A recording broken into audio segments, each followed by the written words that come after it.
What's up, Bradford? Hey, dude. Are you recording? I'm recording now. Okay, I'm a great, professional. Are you? I don't know. Well, yeah, we're kind of professional now. 155 episodes in. We better figure out something. Well, at least we can hit a record button. But I'm so excited to have our guest today because our listeners have been asking Yes. multiple times, and she doesn't know this, but probably over the last 6 months to a year. Yeah. When are you going to get her? When are you going to get her? Well, we got her. We done got her, and we're so thrilled to have Risa Dorken with us. Hello, Risa. Hi, thanks for having me. So you guys know her as Nurse Amy Driscoll. Amy Driscoll, right? Yeah. I feel like everyone in their life knows an Amy Driscoll. That sounds like do you know what I mean? Like I went to school with an Amy Driscoll, like the neighbor girls, Amy Driscoll. There's something about that name that is so, which is like funny because on soaps, most of the time is like, this is Skylar, like Thunder Ross, like, you know, like soap names are kind of like flighty. All right, thanks, Bradford. Anyway, Risa, how you doing? Good. How about you? I'm doing great, thank you.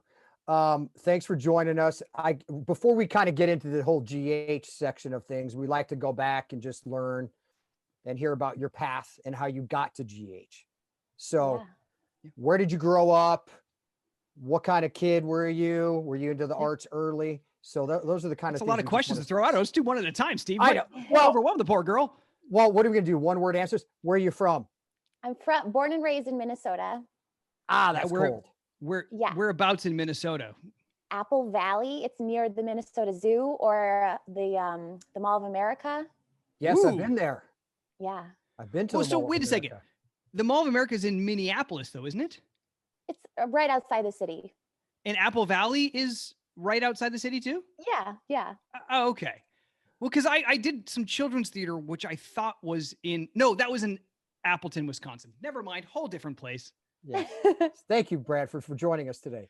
Well, because I remember my favorite thing was what's the fondue restaurant? Melting Pot. That was like, But do you have those in Minnesota too? I mean, sure. Yeah, they're a chain.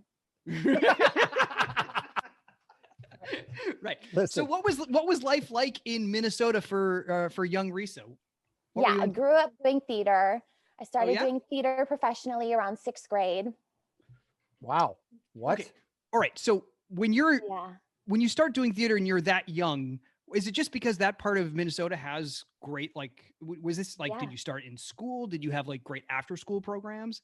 Like, I started doing dance class. That was my first thing. I did tap, jazz, ballet. Yes. And that kind of got me involved in the arts. And then I started taking voice lessons privately. So then there's a great theater community in Minneapolis. So I got into the children's theater there, and So were your family at all? Yeah. Were your parents in the arts at all? No, not in the arts. My siblings are both kind of athletic, intellectual people. Nobody was in the arts except for me. Wow. So what drew you to it? It's just always what I've done. I just grew up loving it. Yeah. That's great. From a young age, I was doing talent shows for my family and. Amazing. So you've always been kind of an extrovert? I was more of an extrovert as a kid than I am now. That's so funny. Why? Why do you think that is? Why do you think so? Yeah. Oh God. Well, that's a loaded question. That's okay. So deep. Forget it. We have an hour. We have an hour, Risa. Yeah. Why do you lose your childhood? You know, like why do you lose your innocence? Why do you get more in your head? You get more. So you get more self-conscious when you're not a kid. Self-conscious. Yeah. All right. So you're doing theater. You're doing all these things. Like, so did you do professional stuff all the way through high school and middle school? Were you just kind of out there working? 6th grade? What was the first professional production you did? It was a show called Young Lindy. It was a musical about Charles Lindbergh. Were you the baby?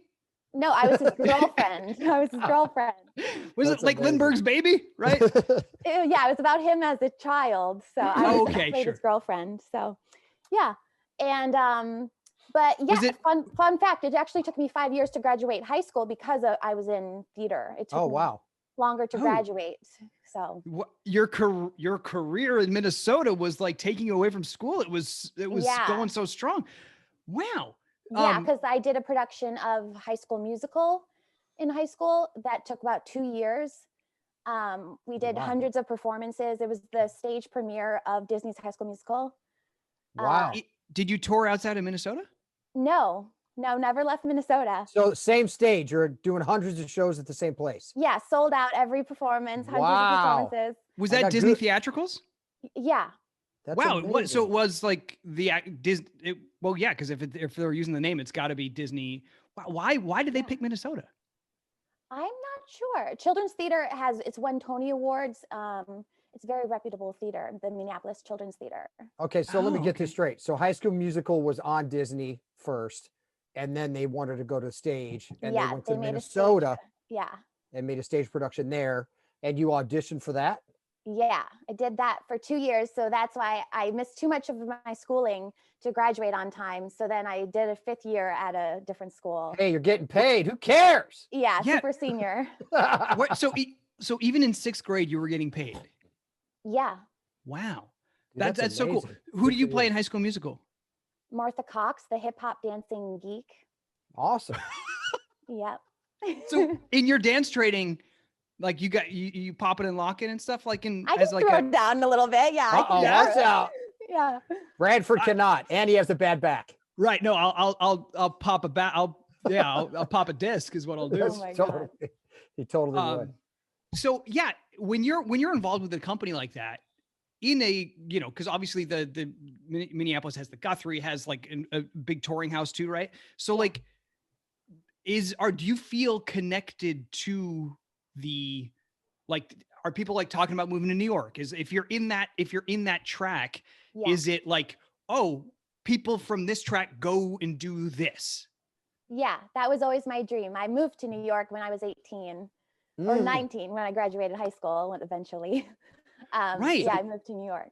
And is that because you had other people that you saw do that, or was it just like that? Yeah. Yeah, we were small town Minnesota, but the theater community was really connected to New York. Right. Yeah. So the fact that you did High School Musical, did you feel like, hey, at least I have this pretty big credit, I can go to New York and see what happens? And did you go by yourself? Well, I went for school. Oh, you did? Okay, great. So I had to plan a little bit. Awesome. So, after your post-grad year, your fifth year, you decided, like, I want to train in New York. Yeah. Right. So did you apply to just one place? You knew where you wanted to go, or what was that decision like? No, I had a couple mentors who had gone to this school and suggested it. And I was really I wanted to get into auditioning as soon as possible, but get the training I needed. Mm-hmm. So this was the best case scenario. I went to a 2-year program at Circle in the Square Theater School. Oh, yeah. So I just trained hardcore for 2 years, and it was crazy, like full days, 7 days a week, in a basement in a Broadway theater. Awesome. What years was that, if you don't mind me asking? Well, 2009 to 2011.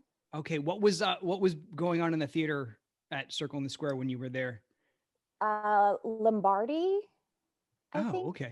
The play Lombardi, yeah. Because I met the cast, that's why I remember that. Yeah, no, I've seen some amazing things at that theater, and it's such a unique space. Yeah, Godspell was going on as well. Oh, nice, yeah. Yeah. I saw Metamorphosis there when I was. Do you know that show? I know the show, yeah. Yeah. And so and this was, I was in New York. I had already moved to LA by that point. I was in New York 98 through 2005. Circle in this, because I feel like someone else on our show did that training program. Someone else that we've interviewed did that training program.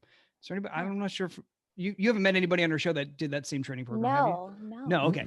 All right. I think there is somebody, but anyway, how did you find New York moving from small town Minnesota? Oh, terrifying. Like all the stereotypes are real. I got mugged. Not awesome. Don't say awesome, Bradford. I got mugged too, but we're still here, so it's fine. Let's trade mugging stories. Tell me about yours. I was just on the train platform and he wanted my bag. What was in the bag? What'd you lose? Just a gym bag. Right. Great. Yeah, it's not a big deal. I was mostly upset about losing the bag. So sure. Yeah. And he just asked politely and you're like, yeah, sure. No, I actually got punched. Yeah. What? Yeah. Oh, that's not nice. That's not nice. And did you file like a report or anything? Like, yeah, because there was police there. Yeah. Oh, good. Okay. Wow. Did you get your bag back? Yes, I did. Oh, yes. Wow. Wow. That's a interesting mugging story. So, well, but you got justice. Yeah. That's well, awesome. I don't know if they ever got the guy, but I got my bag. All right. He threw it. He checked it out and just chucked it, right? He was like, oh man. Oh man, tennis shoes. Not good. Not good. No cash. No cash. Yeah. What was yours, Bradford? And please don't make it an hour long. Okay. Well, I was dumb. It was like 2 or 3 in the morning and I was on West 4th Street and 6th Avenue. And there was at the time it was called Dime Bank. And then it doesn't matter. But I went to the ATM at like 2 or 3 in the morning. Oh, good job. Then walked out of the bank and walked down a dark street. Oh, that's even better. Amazing. So I was walking on the left side of the street and like close to the cars. And so by yourself? Yes. Okay, cool. And so of course a guy came up in front of me, to the side of me and to the back of me. And then there's the car, right? So I'm completely boxed in. And so they took my wallet and they went through it rather than taking my ID or my credit cards, which is awesome because they didn't take. That's nice. But at the ATM, I'd only taken out $20. Oh my God. So they got 20 because I was in college. Like, so they got 20. Yeah, so they got 20 and they took my Metro card, which I think was empty. Oh, so great, perfect. Yeah. Did you get punched? No. Well, I would have punched you. Yeah, for only that, right? Totally. Yeah. You only gave me 20. I'm punching you. Right. As far as muggings go, it went okay for us.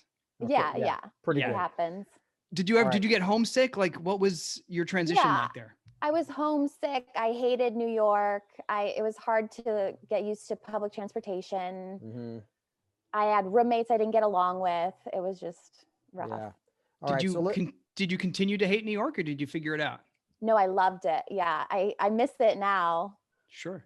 Eventually it grew on me. So how long did you stay there?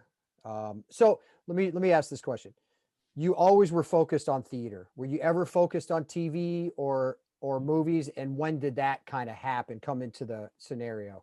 Yeah, that happened in New York. I lived in New York for 6 years and kind of did off Broadway and woke up at 3 a.m. to get in line outside in February. And open calls are the best. Yeah, I did that whole game. And so I just kind of was trying to figure out a way to get out of doing that.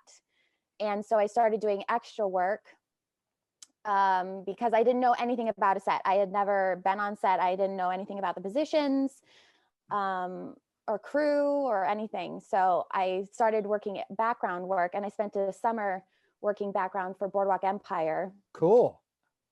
And as like a regular, it was the same like 60 background actors and they used us for the whole season. That's amazing. Now, did they tell you that as a background? Did they say, hey, we're just going to keep using you guys? Did you know that? Yeah. Cool. That was the gig, was for the summer because they like changed our hair and everything. And awesome. Yeah. So that's where I really learned everything about being on set. And I slowly was just like, I don't want to be a background actor. Right. So yeah, it's just. And then did you have an agent or how did you kind of make the transition to going from background to? No, just self-submitting for stuff in New York. And then I got an agent when I moved to LA. Yeah. Well, so when you were like, okay, I want to move forward with this, what steps did you take to try to make that transition from background to principal? Wow, that is like the loaded question everyone wants to know. I guess, yeah, people like casting directors do workshops on it, but in terms of like, you realize that, oh, wow, I like this medium. Was it about getting to LA? Was it about getting more training? Was it about getting the right representation? What was the first thing that you kind of identified as what you wanted? Well, all of the above. I felt like I had the training because that's what we did, was scene study work in New York. I had a strong background in scene study and kind of script analysis and that whole side of the business. But I knew I wanted more, or to get out of background, I guess. Yeah. So, but in terms of, is that when you decided to move to LA, or was there another reason? No, well, yeah, we got my apartment. We took it as a sign because my apartment lease, they were you either had to buy the apartment or move out. Okay.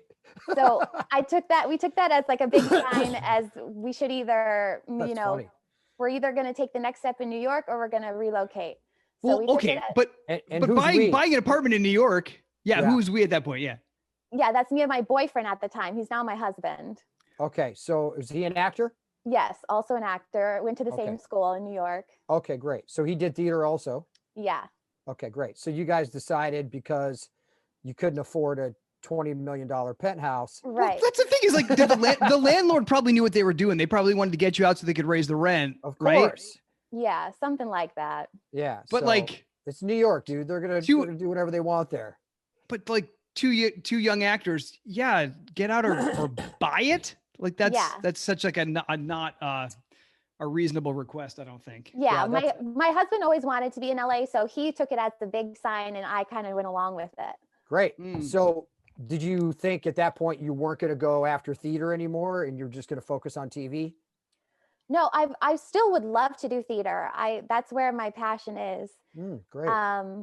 But there's not a big scene in LA. I've tried to get in LA, and yeah. Did you, the theater that you did in New York, was it mostly musical theater, or was it straight plays too and stuff, or what? It was actually mostly straight plays, but my background I consider to be mostly musical theater. Oh, sure. Yeah. Right. The LA theater scene is it's more relationships than like good auditions. Yeah. Is what I've found and heard. And when my wife moved out to LA, she had a great career in New York, and worked at a lot of great places and had good reps and everything. And she moved to LA, and she's like, oh, well, for theater. When she moved out to LA, just because life took her out, because of me and a couple other reasons. And she just assumed she'd be able to do theater in LA. But then the auditioning is not the same as it is in New York. Like, oh no. And most of the theater productions are done within companies, and the companies are friends that started the company to create their own work for themselves. Yeah. And unless you get in with that group of friends, or that, like, they don't just cast people off the street to get leads in plays or musicals, unless you're working at like the big theaters, like the Amundsen or Pasadena Playhouse, or places like that. And they bring stars out from New York to do that, or film stars. Like, it's the theater scene in LA, unless you get in those premiere on those premiere stages, which are hard. The lesser theater, when I say lesser, I mean the like lower budget and community based, like neighborhood based stuff. That's not easy to get into either. No. So well, then we'll just start our own. That's what people do. That's what people do. They start their own. Anybody will do our own. And then when someone else is like, "Ooh, I'd love to be a part of this," you're like, "No, sorry, we're full. Bye-bye." Yeah. That's what you. We have friends. Yeah. Thanks. So when you got out to California, did you get an agent right away? What happened there? Yeah, I worked as a reader for an acting workshop. Cool. And so that really got me a good relationship with a bunch of agents.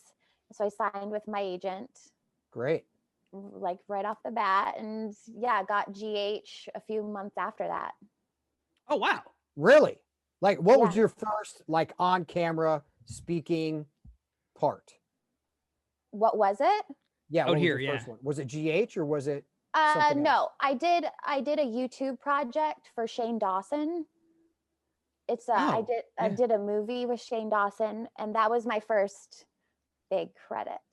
And I recorded an original song in a studio, and that was like, that was my first time doing that. That's awesome. Fancy. That's awesome. Yeah, and so, like, no one ever thinks these days like, oh, I'm going to be on a soap, or like, no one thinks like necessarily like genre specific. Like, I want to go do this and this, this. But like, when you're talking to your reps and stuff, like, when you came out here, what did you like imagine yourself doing? Like, was it just like do guest stars and stuff, and then, or or did you want to do independent movies? Like, did you care? No, I mean, of course I cared. I imagined doing guest stars in film. I have a strong comedic background. I immediately got into the Groundlings when I moved here. Oh, wow. Yeah. That's amazing. Yeah, which tracks did you do there? Because I did a couple tracks there. I did all of it. Oh, you did? Yeah, I went through the whole core track within the first year. Oh, awesome! Wow. So then that ends up making you. Do you do Thursday eligible nights? For Sunday company? Sunday company, right? Yeah, but then that's an investment, isn't it? Well, what do you mean by that? Well, you have to. It's a lot of time, and you have to like fund it. Yeah. Well, yeah, it's all very political, and it's a great thing to do, but the commitment is something. Yeah. Well, now she's had a better story about the Groundlings than you and mugging. So now we're going to move on. Awesome. No, I'm kidding. Yeah. That's awesome. But you didn't end up. Go ahead. Yeah, I thought I was going to do comedic, like half-hour comedy stuff when I moved here. Sure. And then you end up on GH. Yeah, which is actually probably a better fit than anything, because it's like theater, and I get, for the nurses ball, I get to sing and dance. Yeah, that's awesome. But let's go back for 1 second. Did you audition for Mark Teschner? Yes. Okay, so how'd that whole process go? Was it a scene? Was it, what were they looking? Did you know what they're looking for, or just walk us through that? Because it was a scene, and I had the breakdown, and I was nervous because I had to sing a cappella. Awesome. They wanted me to sing the "I'm as corny as Kansas in August," that song. Did she didn't end up doing that on the show, did she? No. Wow. That was just like to get the vibe, I guess. So they wanted a Nelly Forbush? Yeah. So that was Steve doesn't get that reference, but no, I don't at all. It's I'm in love with a wonderful guy from South Pacific. Yes. I know Billy Five Bush, but that's the Billy Five. So you had to sing in the audition and do a scene. Yeah, did a scene that they made up. It wasn't a scene that was ever in the show. Sure. And then sang. And I remember being really nervous because he doesn't he was the first casting director I had that he knew the lines. Yes. He would just talk them back to you. He wasn't looking down at the page. He wasn't like behind a camera. That's He's awesome. just staring you in the eyes, and he's connecting with you. Imagine that. I know. Yeah. It's awesome. Yeah. So did you go in one time? Did you get a call back, or did they just? Yeah, I had a call back with like 6 other girls. Actually, Deani, who plays Deanna on the show, was there for the callback. Right on. Deani, who plays Deanna? Yeah. Deanna. A lot. Deanna. Right. Yes. Yeah, she was at my final callback. So. Oh, awesome. All right. Yeah, they ended up writing a part for her too. So cool. It was great. So many stories end up like that. Like I auditioned for this, and that's what I love about not only just Mark in the casting office, but the leadership. And it's as leadership has changed over the years, it seems like that's a constant where that's what they did. Remember, because we just had Jane Elliott, who plays Tracy Quartermain, on, and they did the same for her. Yeah. Like, oh, you're not good for this part, but we'll write you another part. So yeah. So what year was this? When did you come on GH, Risa? This was 2016. 2016. And they had you sing because they already had her in mind for the nurses ball. Is that right? Yeah, I went right into the nurses ball. That was the first thing I did. Right. Really? Okay. And so was her connection to Nathan already established too, or did that come in later? Later. Yeah. How long did you expect to be there? Not long. No, not long. A couple episodes. I thought for the nurses ball. Mm-hmm. But then I was like, it doesn't make sense for me to just disappear then. But sure. Well, and that's the thing is like you do good work and they say, oh yeah, do more. Let's do more. And so that's a tribute to, the work that you do. So yeah, what do you like? What is Amy doing these days? Like, what is, I just had a stint with Brando. I was his nurse. So people were thinking there was maybe some vibes going on there. Sure. Well, that could work. Yeah, I'll take it. What was the thing with Nathan? What was the thing with Nathan though? You were like good friends with him, but then you wanted more than friendship kind of thing? Yeah. But she didn't at the end. She had a good heart and she ended up giving a lot of money to Maxie for the baby. You gave money to Maxie? Yeah. What did Maxie need money for? For the baby. Did they scam you? I think they scammed you. No, because I wrote a book that came out, and the book did very well. That's right. What was that book called? I remember this now. Ask Man Landers. Man, that's right. We were like, who is that? Was the whole thing, is like, who is that? Manlanders? Yeah, it was a cover with Nathan on it, but I wrote the book. Right. That's funny. That's right. And he knew the secret, but he was the only one? Yeah. Mm-hmm. Right. Now, don't kill me. Nathan's Brian Peavy, right? Yeah. Okay. And all that money you just gave to Maxie? Yeah. Very generous. She's a very generous nurse. She serves everybody and gives money to everyone. That's right. What was her story about needing money? I'm fascinated by this.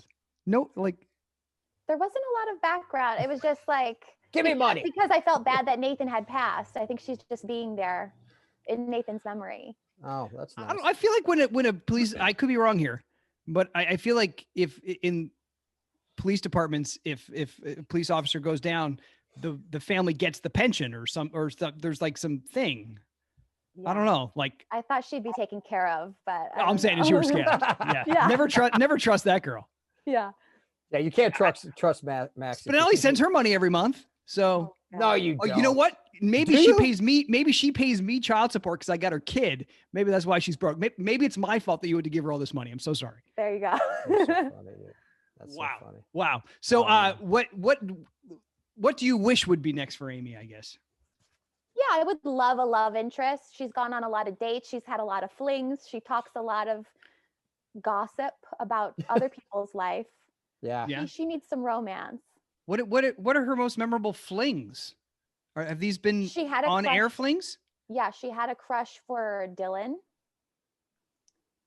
Robert Palmer Watkins. No, Dylan Quartermain. Oh, right, Dylan. Yes. Right. I forgot that I was thinking of like Scott Clifton, and I was that was a long time ago. I don't think that was but I forgot that. I forgot that that's the role that Robert played. Yeah, right. All right. So Dylan, who else? She had a thing for Dylan. She has a thing for all the doctors. She loves Franco. She loves. That's problematic. Wait, hold on. Stop there. You loves Franco? Is Franco a doctor? Yeah. He's not a doctor, but he works at the hospital. He does really. Is he really bad? No, he does really bad art classes there. Yeah. Seriously, what's he doing at the hospital? Art classes. That's not a joke. He teaches art. No, that's not a joke, dude. But Amy thinks of him as a doctor of art. Yeah, he's like, superior. You know, he's a serial killer, right? Yeah, she knows everything about everyone. Okay, great. Does he wear a white coat just to make himself feel cool? No. Do you know his tumor's back? I didn't know that. Oh, yeah, watch out. That's what makes him a serial. Yeah, it's those pesky tumors that drive him to like murderousness. So Risa, what do you like doing outside the show? What are your other passions? What are your other interests? I know you like to sing. So what else do you like to do? Is that right now? I'm baking a lot. Are you? Yeah. That's kind lucky of on husband for COVID times. Yeah, right. Lucky husband. Give me some baked goods. What do you like to bake? I'm making banana bread like a lot because you always have bananas. And they're always brown. And then what do you do with them? You make muffins or bread. Totally. Exactly. That's amazing. So was the baking a quarantine thing, or is that something you've always done? Yeah, I was always a baker. I'm missing seeing people because I can't get rid of the baked goods. I used to be that girl who always brought things. Oh, amazing. But next time you come to GH, just bring like 10 loaves of baked banana bread. There you go. As you've seen, our snack table is always empty. And the crew will eat that. Trust me. Yes. The crew. Yeah. Well, I mean, between actors and crew people, I mean, free food is like the best thing ever. For sure it is. For sure. So, but yeah, when you're, because obviously as a recurring character, there are breaks between when you work and when you don't. And so I'm sure you're auditioning for other stuff, but in terms of maintaining your creativity when the business isn't giving you opportunities to flex that creativity, are there things that you like to do to feel connected to that? Yeah, that's why I took class at the Groundlings. I love taking class. Took class at the Groundlings. What else? I don't know. I watch a lot of stuff. Well, that's research, right? What else is there to do right now? What are you doing?